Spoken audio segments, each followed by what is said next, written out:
Salve, salve rapaziada, o professor Basílio, canal Historiando. Eu tô aqui, dessa vez não é para dar uma aula, é para trazer e compartilhar uma reflexão.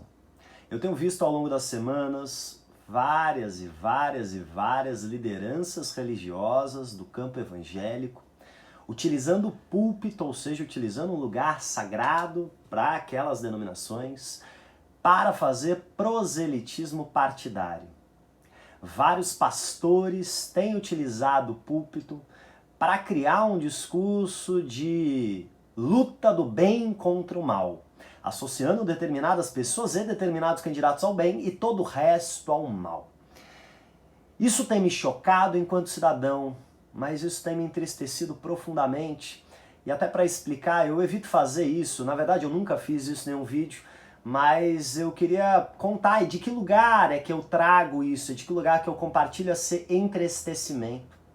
Eu cresci, passei boa parte da minha infância, da minha adolescência e juventude dentro de uma igreja evangélica de vertente calvinista.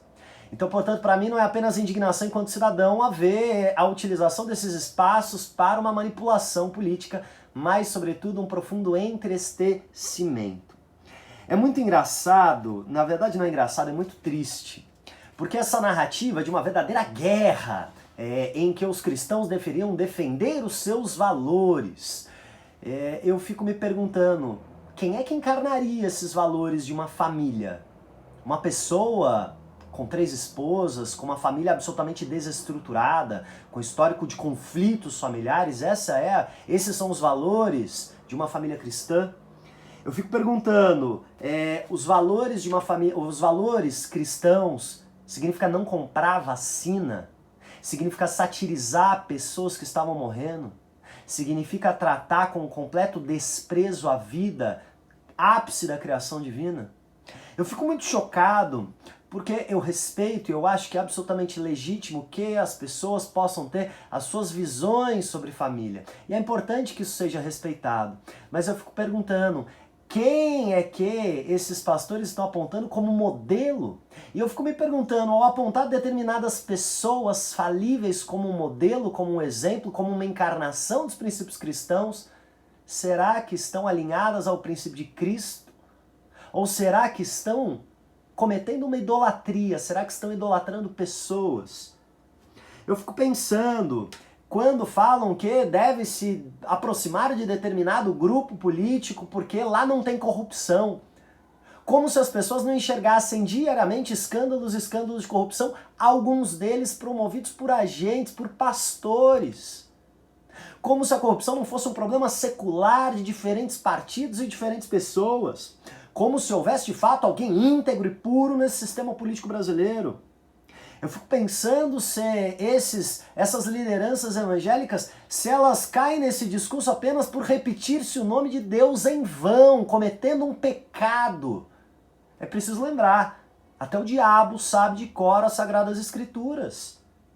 Eu fico pensando especialmente, em meio a esse discurso de uma guerra, de devemos defender a igreja, aonde estaria Cristo? Aonde Cristo estaria? Cristo faria parte desse discurso? Subiria no púlpito junto com essas pessoas? Ou Cristo ia estar junto com os milhões de brasileiros que estão passando fome? Porque o Brasil voltou para o mato para dar fome. Será que Cristo estaria nesse discurso de ódio em relação à população LGBT?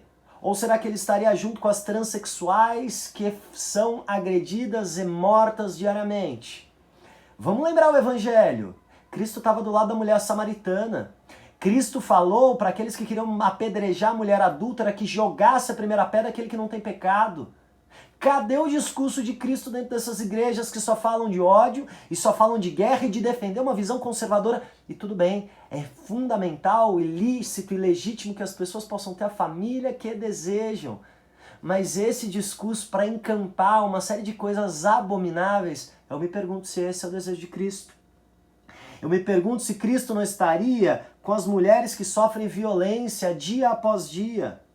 Eu fico me perguntando se Cristo não estaria na porta dos presídios com uma série de criminosos que não têm qualquer perspectiva de vida e de futuro. E é muito engraçado, porque muitos desses que usam o púlpito para defender candidato A ou candidato B são aqueles que falam que professores em sala de aula, quando trazem o debate e a pluralidade, estão doutrinando alunos. Uma aula plural é uma aula com partido. Como se não tivesse problema termos igrejas com partido, púlpitos com partido.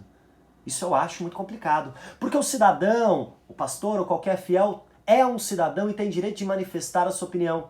Mas me causa muito espanto, púlpito, um espaço sagrado, um espaço em que a palavra de Deus é proferida, ser mobilizado para essas finalidades. Eu fico me perguntando, se Cristo estivesse hoje, se ele ia estar de armas na mão defendendo o cidadão de bem, ou se ele estaria buscando aqueles que são mortos diariamente num país tão violento. Eu fico me perguntando se essas lideranças que têm conduzido uma série de igrejas, se elas estariam no dia da crucificação com Cristo ou com os fariseus, defendendo que bandido bom é bandido morto. Eu sou de um tempo, nas igrejas evangélicas, que bandido bom era bandido convertido. Era bandido no púlpito, pregando a palavra da conversão.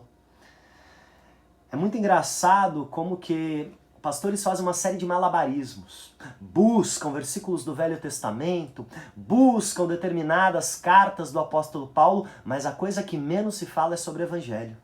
A coisa que menos se fala é sobre o perdão, a misericórdia e o amor de Cristo. Eu cresci ouvindo que o Big Brother Brasil e que a música do mundo destruía os jovens e a família. Mas eu queria falar com muito amor no coração e perguntar para você, será que é um programa de televisão e uma música que destrói a família? Ou que o destrói uma família é o desemprego, a miséria, a violência e a ausência de perspectivas? Eu fico pensando, o que é que de fato destrói a família, o que tem destruído cada vez mais as famílias? As igrejas são um espaço fundamental de acolhimento, de amor, de esperança. Mas tem me entristecido muito ver ela sendo mobilizada para um discurso cada vez mais raivoso. E perceba, essa minha fala, ela não tem qualquer finalidade, ela não está defendendo A, B ou C, ela é só um convite à reflexão. Especialmente porque isso tem me tocado bastante. Se você buscar na tua Bíblia Mateus capítulo 24, versículo 5, você vai ouvir Jesus falando aos discípulos na véspera, enfim, da sua despedida aos discípulos, ele falando que no final dos dias haveria rumores de guerras e muitos viriam em seu nome falando eu sou Cristo, eu sou o Messias, e que muitos acreditariam. Eu fico perguntando se não há um excesso de idolatria e de amor à figura da carne humana. Não tem problema nenhum as pessoas, enfim, acreditarem no que bem entenderem, mas me causa preocupação quando utilizam o púlpito para falar que existe alguém que é de Deus e alguém que não é de Deus. Que existe alguém que defende a igreja e alguém que é contrário à igreja. E, sobretudo, me assusta profundamente ver quem é apresentado como defensor da igreja. Se a igreja de Cristo, que venceu o mundo e venceu a morte, precisa desse tipo de defensor, a igreja segue muito mal. E especialmente, me parece que muitas lideranças, enfim, se aproximam desse discurso, se aproximam dessa narrativa por ingenuidade ou por uma escolha, tudo bem. Eu acho que é legítimo. Fala, eu quero determinada pessoa porque eu partilho do que ela acredita, mas não coloque Deus no meio. Isso é um mau caratismo e a questão, o problema não é neste mundo. As contas vão se pagar no próximo. Isso fundamentalmente. Se você também se incomoda com determinados discursos no púlpito, busque a palavra e veja seu Evangelho de Cristo em Mateus, Marcos, Lucas e João, se ele é compatível com isso que tem se pregado. E sobretudo, Cristo é amor. E sobretudo, Cristo é perdão. Cristo é misericórdia. Cristo não é esse discurso raivoso. Cristo não é essa belicosidade. E há um versículo que ele tem sido terrivelmente mal usado. Mas eu encerro minha fala, esse convite à reflexão, esse convite a você buscar este legado maravilhoso da reforma, que é ler as Sagradas Escrituras, buscar você mesmo, seu conhecimento, sem intermediação de qualquer pessoa com interesse, muitas vezes cursos. O versículo é: conhecereis a verdade e a verdade de Cristo vos libertará. Muito obrigado e agradeço sua atenção.